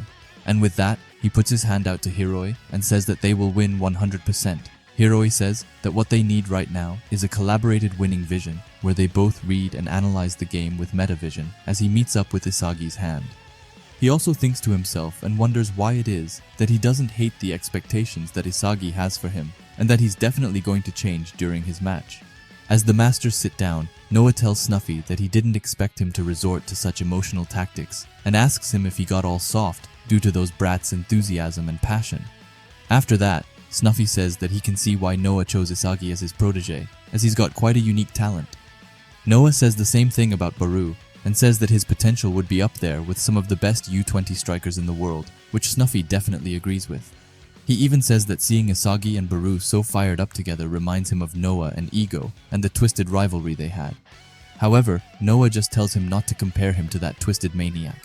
After that, Snuffy even goes so far as saying that if those two continue to evolve at this incredible and fast rate, their little pipe dream of Japan someday winning the World Cup might go as far as coming into reality. We quickly leave the Masters and go to Ness, who's currently stressing his heart out, saying that even just containing Isagi is already a pain in the ass. However, now they will have to adapt and deal with Uber's unpredictable tactics as well. He even goes as far as saying that there's a chance that he and Kaiser will actually lose. But just then, Kaiser comes and puts his arm around Ness, asking Ness what's wrong, and says that if he keeps looking like that, even the goddess of victory will abandon him. Ness starts to freak out even more as he asks Kaiser what they should do, but Kaiser just tells him to be calm and says that every game has gaps that they can exploit, which Isagi will definitely try to find. With that, Kaiser has an intense and furious look as he says that he will destroy them all and asks Ness if he's ready for it. We leave the married couple and go to Lorenzo, who tells Barou that he can have one of his golden teeth, which Barou quite easily turns down. Lorenzo tells him that he's indebted to Barou as he's never ever seen Snuffy make such a face before. Barou tells him to pay back the debt now, and that they all better set him up for winning. The game is starting to begin soon, and with that, we see a bunch of Bastard Munchen players being determined not to lose. As Gagamaru says that he will definitely stop the next one. We also have Yukimiya, who says that he will now become the game's hero. Reichi also tries to hype them up and says that now that Snuffy is gone, it's time for them to shift the game back in their favor. The speakers suddenly go off and say that the stage is set after a fierce back and forth battle with sensational goals on both sides. Bastard Munchen and the Ubers are tied 2-2. Who will be the one to score the winning goal and emerge as this game's protagonist? As this is going down, we see Isagi walking with pieces flying everywhere as he ironically says that he's got all the pieces he needs to score and become the hero. He will take full advantage of Hiroi's playmaking abilities and dominate this game. And just like that, the final restart in the Neo Egoist League Match 5, Kickoff, finally starts as we see Bastard Munchen starting it off, and Isagi thinking to himself that the last goal and the king of the game will be him. After that, we see both Kaiser and Ness advancing on the field, when suddenly Barou comes forward, asking Kaiser to show him what he's made of. Kaiser just pulls his regular scary face as he says that he will take Barou down. However, while they are going at each other, Ness notices something strange. He notices that Barou is there trying to press them, which he has never done before. Kaiser passes the ball to Ness, who knows that in a situation like this, his job is to lure them in, which he definitely does as he gets behind not one, but two Ubers players. Barou tells them to trap Ness, but before they can do anything, Ness has already gotten away with an outstanding pass to Kaiser, who traps it marvelously. Like, I'm not gonna lie, but Kaiser's trap reminds me of something Nagi would do. Anyway, Ness falls flat on the ground, but even though he got his face crushed, he still said that it was a success as he got the ball to Kaiser. Kaiser looks unstoppable as he's advancing up on the field. He even manages to catch one of the Ubers players off guard by just attacking straight. Nico tells his teammates not to let him shoot and to watch out for the flanks. However, Grim has already managed to find himself a position on the flank as he calls for Kaiser. Even so, Grim doesn't satisfy Kaiser, who is forcefully looking for a path that he can send his Kaiser's impact in. He gets behind another one of Uber's defenders and cuts to the right to find himself a golden opportunity in between Aiku's and Ryu's faces. He shoots the ball with his lightning strike, and it would have gone in if it weren't for Lorenzo, who comes in his way and sacrifices his face to save the goal. The ball goes up in the sky and Isagi has his eyes on it. He knows that he has to run and get to the ball first. The ball is slowly going down and he thinks that if he can reach it, then he can turn it into a direct shot right away. However, just then, Aiku comes and heads away the ball, telling Isagi that he isn't the only one with metavision. Before we move on, let's just take a moment to really appreciate this fantastic panel. Aiku looks like a beast, and the snake is so well done that I'm almost speechless. The ball falls down to Hiori, who's already in a feared 1v1. However, Barou feels a bit alone, so he decides to join in on the fun, calling Hiori naive and a bench warmer as he pushes him to the side. Nico also comes by and says that he's shocked to think that Barou himself would come and help out on the defense, as he comes and just hijacks the ball from both of them. Isagi is quietly watching from the side, saying that he can't believe that Barou willingly decided to do the dirty work and play defense from the front, saying that something like that was unthinkable until now, and for them to account for that, their decision-making will be one step slower.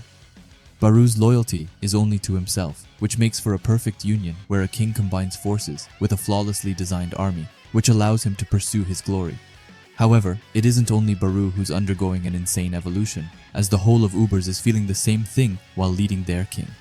All of the Ubers players are advancing up on the field in their intense counter-attack, and they turn to Barou for an idea of who they should attack, but Barou just tells them to shut up and work, saying that he will make a hat trick in this game, and as he uses the Neo Egoist League, he's going to show the world that he's the best player in the world. On the other hand, we have Hiori, who thinks to himself that he is insane, saying that this is a totally different level than before. He says that the Ubers are outstanding, and that they are too fast and too good, which makes it impossible for Hiori to read them, saying that he hasn't gotten into the game at all. Hiori is in shock that Isagi has been able to constantly aim for the goal which fighting all these monsters, not to mention Kaiser or Barou. Hiori wonders how they are able to score goals at this level. He calls everyone here a twisted psycho before saying that he fucking loves this place, saying that this is the first time he's ever experienced this type of intense and mad football, before Isagi calls out his name and tells him to come to him. After that, we get thrown back into Hiori's backstory, where he just fell down a flight of stairs, thanks to his mom and dad arguing. They rush over, but they aren't worried about him, not even in the slightest. They are only concerned about his precious football leg, and even the mom has the audacity to tell him how much time and money they have invested into Hiori. And it was at that moment that he realized that his parents sadly didn't love him, and that all they cared about was his specs. That tragic day left Hiori in despair, and since that day his passion and attitude for football changed. Before he only played football because it made his parents happy, but now he only plays football because he doesn't want to break up his family. As he's playing video games, he acknowledges that it's a disgusting and pathetic reason, and that his attitude towards football is also pathetic, but even so, he doesn't have anything else that he can fully devote himself to. Hiori's eyes are filled with emptiness and darkness as he says he began to coast through life, trying to find something that could help him ignite his passion. But then he meets Karasutabito. He tells Hiori that all that crap about people's expectations, to just think about that later, and to instead start with yourself, and to believe in yourself. He tells Hiori that he needs to find something that truly gets his blood pumping, and if he doesn't stop there, then he will just keep running around in circles like an idiot. But even so, for Hiori to believe in himself was something close to impossible, because for him, things like expectations are just curses and almost like chains which is weighing him down. Hiori desperately wanted to get away from his parents and to just escape that miserable and tragic household, which was the sole reason that he came to Blue Lock. He did his best to survive in Blue Lock because, like he said before, he didn't want to go home. And then we see him in the tag game where he took someone out, which was quite interesting because we don't know that much about the other's experience in the early stages of Blue Lock. Anyway, thanks to Hiori desperately clinging to that ego, he was able to hang on and survive within Blue Lock, even going as far as helping Isagi in the third selection and helping to win the U20 match. And now all that's left is the Ubers game, which we finally get back into. Reichi is screaming at Bastard Munchen to stop Uber's counterattack quickly, but as Hiori is running back to help alongside Isagi, everything he can think about is how fast the Ubers are playing and how he's slowly falling behind. Even Ness is impressed at the Ubers' ability to dribble and advance at such a pace as they are going. Hiori thinks that the quality of their combination plays is something truly outstanding that he's never experienced before. And not to mention the fact that Barou can get the best out of them, just like a king would move. But at the same time, it's not like he's moving selfishly. Barou, even though he's a selfish jerk, the aura that he's able to emanate makes the people around him trust him and follow his lead. Players who become the world's #1 striker probably have that ability that makes people follow them, which is amazing, but still something that Hiori is unable to do now. An ego that teammates believe, trust, and gravitate toward. Hiori has never really cared about believing or wanting to become the best player in the world, but then one day he saw Isagi, a player who sees the game in the same way as Hiori does, and a player with his eye set on being the world's best player. And then it clicks for Hiori that he isn't just a player, but that he's the key to Isagi's evolution. But it doesn't stop there either, as he says that he's the only one who can unlock his full potential. He thinks that if he hadn't come to Blue Lock, none of this would have happened. All of those golden opportunities that only he can see, they're his reason to fight on. Isagi holds the potential to become the world's #1 striker, but if they fail to capitalize on this golden opportunity, there's a good chance the world will forget about his potential. But it's fine, as Hiori is the key, and he will be the one to unlock it. He will unlock a future where Isagi dominates the world stage, and that's a future worth living for. He will make Isagi the king of football. The ball falls onto Nico's shoe, which makes the ball bounce up, and out of nowhere, Lorenzo comes by and just sweeps away the ball. Both Isagi and Kaiser are there alongside Lorenzo, and they are both thinking that there's no way that they will let Lorenzo pass Barou. However, he unfortunately reaches the ball first and passes Barou, who's in front of the penalty area. As the ball is going toward him, out of nowhere the man himself, Hiori, comes and stops the ball. He calls them idiots and reminds them that he also has metavision. He thinks that his ego isn't something that someone pre-planned for him. It's an ego that holds the key to the future, and most importantly, it's an ego he found for himself. And with that, he puts the key in his locker and finally breaks out of the chains that have been weighing him down all this time. He has a fierce look on his face as he looks to Isagi, telling him that it's time to fucking do this.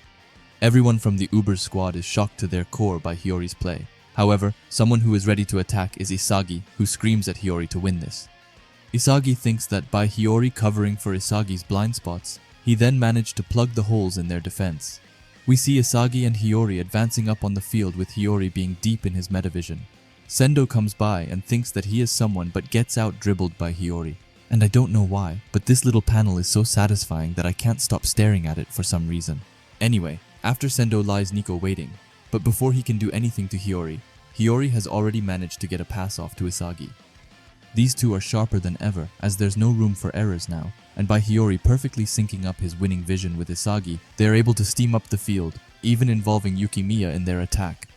As they are trading passes, Hiori thinks that Isagi has many weapons in his arsenal like his metavision, football IQ, and direct shot. However, Isagi's greatest weapon is without a doubt his ability to devour his rivals while still continuously fighting inside this twisted and chaotic field. Isagi's ability would have never awakened it if he hadn't come to Blue Lock, and is also the foundation of his ego. And right now, that ego is trying to propel him to become the world's best player, and only Hiori holds the key to awaken his revolution.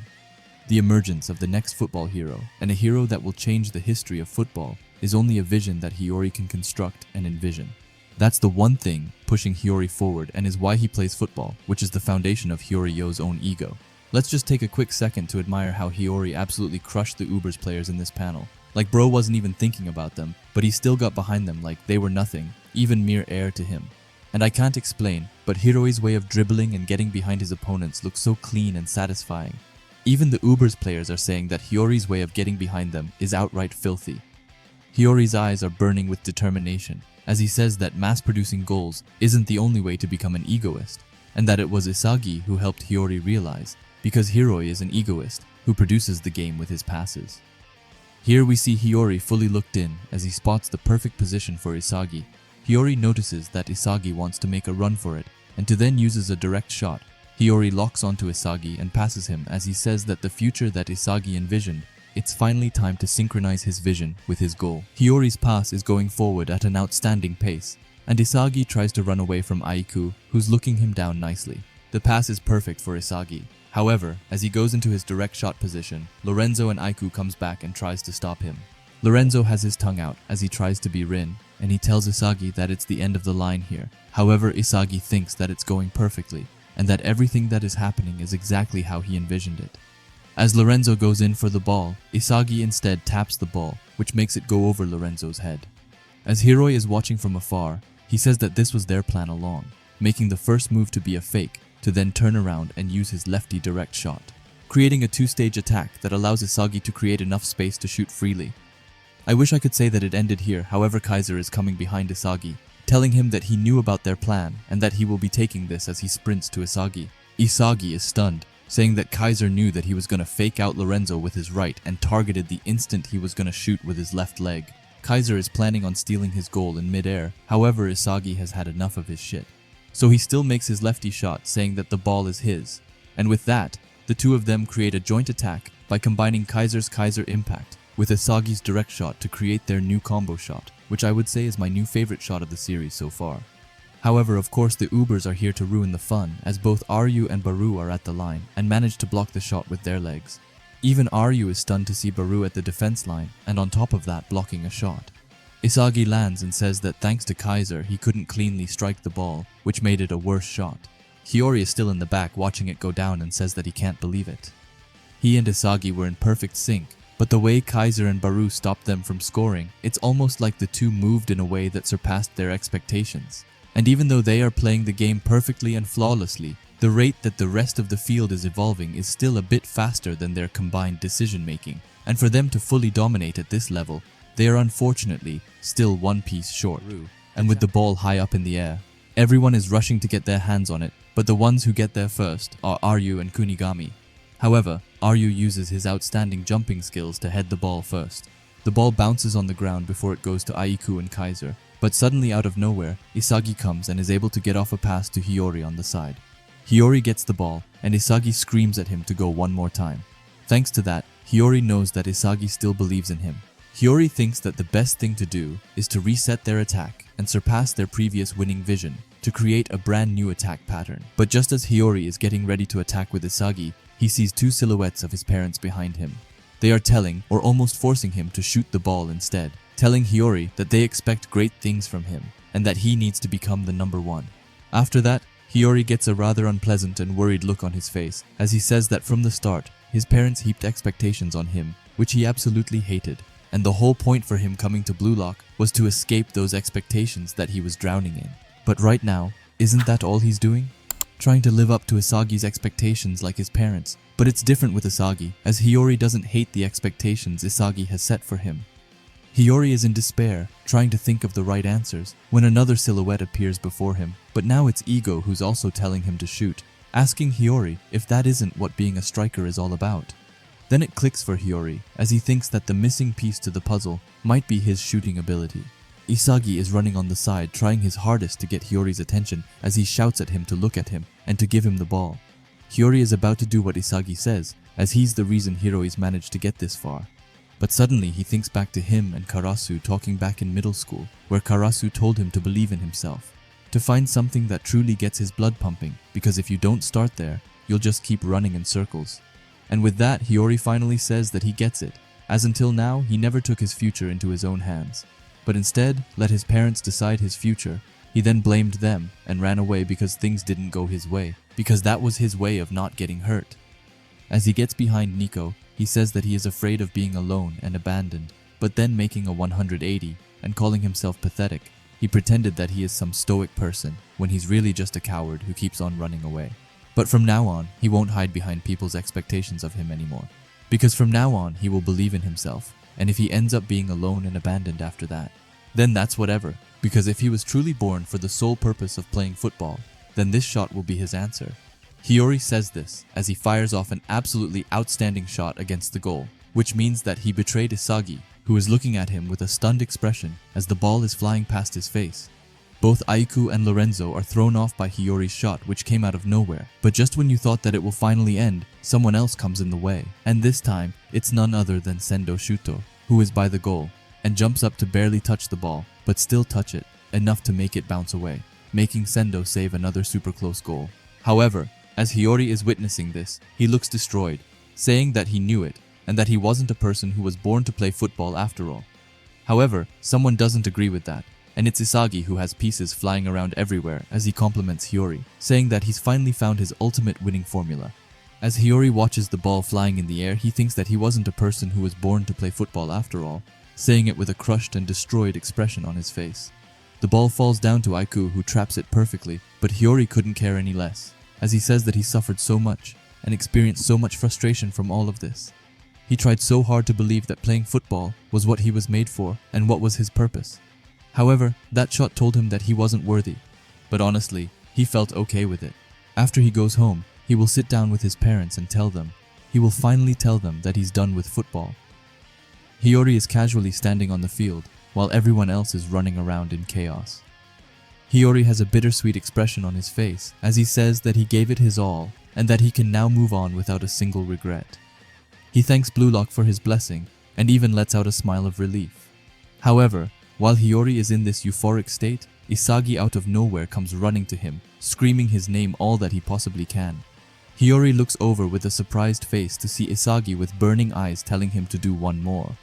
Hiori can't understand what is going on.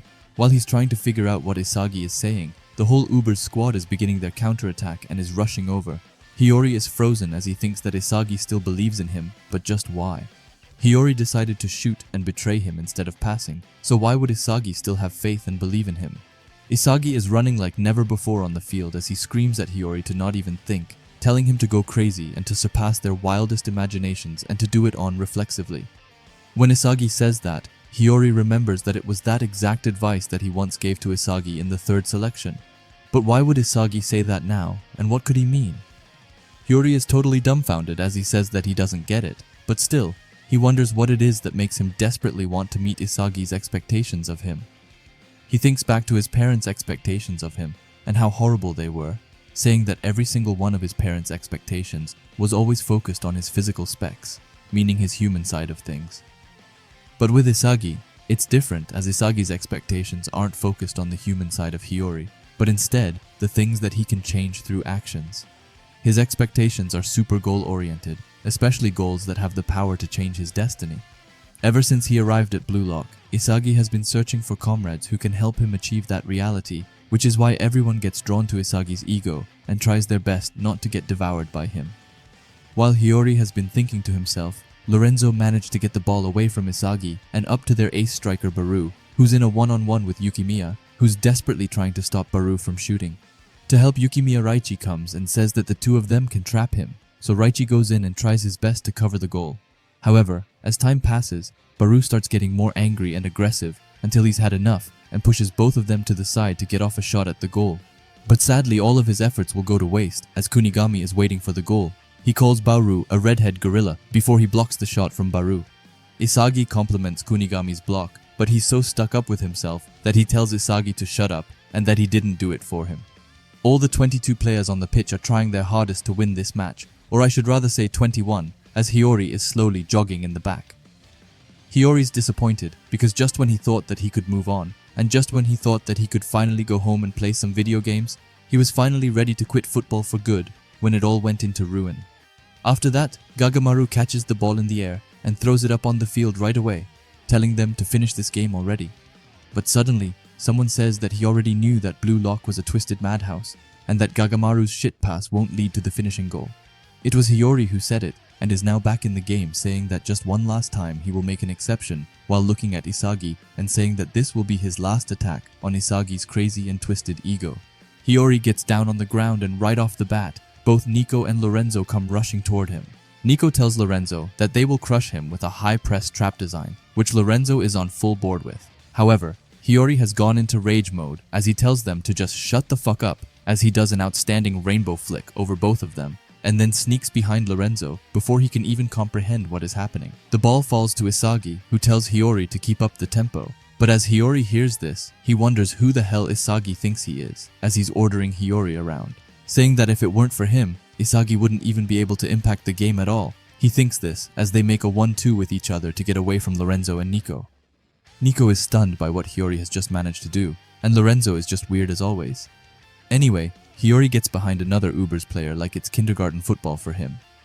Even though he's getting behind the players with ease, it feels like he isn't even paying much attention to them, as he in his head says that after this match, he will quit football for good. He sees Isagi coming behind the Ubers defender, so he passes him. But after that pass, Hiori suddenly gets a random realization, asking himself what it is that he's doing, running around like a crazy maniac while feeling a rather unique feeling. He wonders if it is due to Isagi's nosiness, kindness, or even friendship, but it's definitely none of the above, as Hiori couldn't care less about any of it. And if he's being frank, then the only thing he cares about is seeing whether Isagi really is the real deal. And if Hiori holds the key to becoming the best, then he wants to experience the moment that the world changes around him. But this also confuses Hiori, as he can't believe that he has such a greedy ego deep inside of him. As he's getting back the pass from Isagi, he says that this is the first time that his mind and body are in perfect sync when playing football.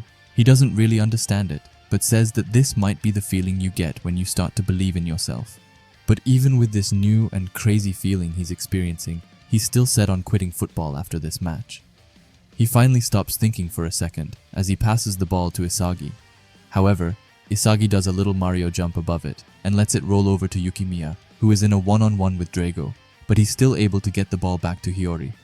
Hiori sees that they are 38 meters away from the goal, saying that he's still not in the range to deliver the final pass, but just maybe Isagi can manage to get behind the defense. But they still haven't broken it down, so how could he do that? But at the same time, this just might be the perfect timing for them to score. Isagi is quickly and swiftly trying his hardest to run behind the Ubers, but even with his attempts, Hiori still says that they are too far away, saying that he hasn't shaken off his marks yet, and he starts talking about the best option for them to take. When suddenly, out of nowhere, Isagi just decides to stop. Hiori is angry, wondering why the hell Isagi decided to stop, and tells him to keep on moving. Hiori asked him how the hell he was supposed to pass the ball to him if he was standing still with two defenders behind him. He wonders if he wants Hiori to try and go for another goal again, or what it is that he's thinking. But suddenly the piece floats together, and Hiori remembers what Isagi said beforehand, telling him to don't look and don't even think, just telling Hiori to surpass their wildest imagination instinctively. Hiori is in shock after realizing Isagi's plan, calling Isagi a real maniac, and wonders how he will even be able to pull this off, saying that no matter how you look at it, this is crazier than anything he's ever done before. Isagi's eyes have a determination like never before as he tells Hiori to sense it, the field's own blind spot. Hiori thinks that it's possible while mostly theoretically. Isagi tells him to do it and says that he's the only one that can do it. So Hiori throws all of his thoughts to the side and calls Isagi an arrogant bastard before telling him to do it. Hiori is getting ready to pass with both Aiku, Nico, and even Kaiser before him. And that's not all that's in front of him, as there's a ton of pieces flying like crazy all over the field as the two of them are getting ready to make history. Hiori says that Hiori Yu will now become the center of the world. Nico knows that he can't stop Hiori in a one-on-one by himself, which leads him to his only option, which is to try his best and slow down Hiori's attack. As Isagi is waiting by the defenders, Ryu says that right now Isagi is playing off Hiori's movements to receive the final pass. Ryu is still set on keeping him locked down and refusing to let Isagi move freely. However, It isn't just Ryu who's deep in his thoughts as Aiku is carefully analyzing the field, saying that by aiming for the chaos created by those two by predicting the trajectory of Hiori's pass, Kaiser's only intent is on forcibly snatching the winning goal, which Aiku is sure of, so he knows not to take his eyes off Kaiser. Kaiser is coming towards Isagi, while saying that he will kill him, and I know that this is blue lock, but that seems a bit too far, even for Kaiser, but I don't doubt that he would do it if he got the chance. Anyway, Hiori is currently going crazy against Nico. He's dribbling the ball so fast that Nico has absolutely no idea which way Hiori is looking to go. He analyzes Hiori's movements and says that he will go right, but just as he goes in for it, Hiori moves to the left side. This not only gets him behind Nico, but also opens the pass route, and they are now both ready to do it. But as Isagi is getting ready to receive the pass, Aiku sees something else. He sees that Hiori is only looking at the ball, and understands that Hiori is planning to shoot the ball all by himself.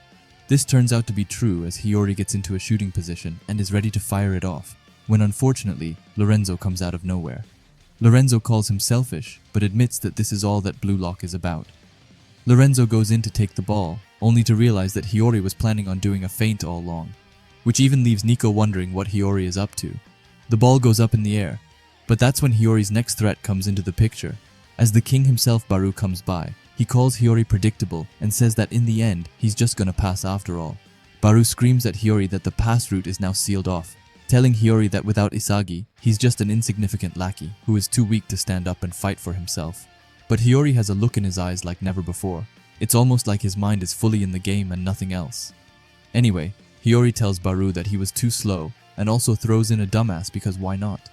As Hiori is surrounded by 3 Ubers players, he says that he can already see Isagi winning the final goal.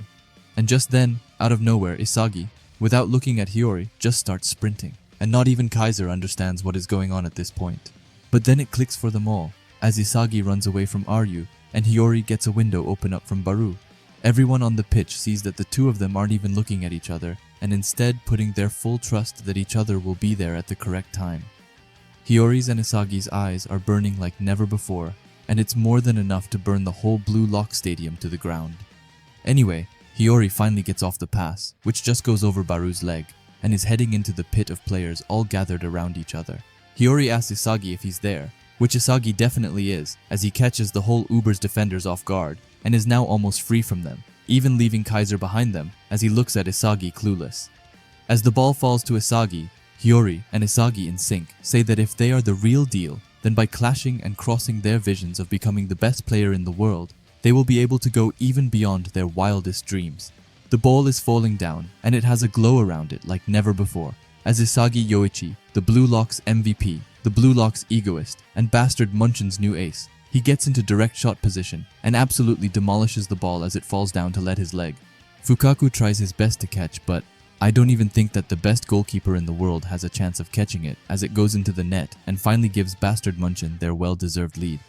Isagi and Hiori are absolutely ecstatic as they jump up in each other's arms to celebrate this insanity of a goal. What an insane match that was. We had everything from insane and mind-blowing goals to tragic past backstories, and of course the redemption and insane performance by the one and only Isagi Yoichi. But please tell me what you thought about this match down in the comments, and if you like Blue Lock and videos like this, then I would highly suggest you subscribe to this channel, and while you are at it, leave a comment and a like as it helps out with the algorithm a ton. And if you are curious to see another one of my videos, and maybe even the one where I go over another one of the matches, then please watch the video which will be popping up at the screen now. Anyway, thanks for watching and have a great day. Bye.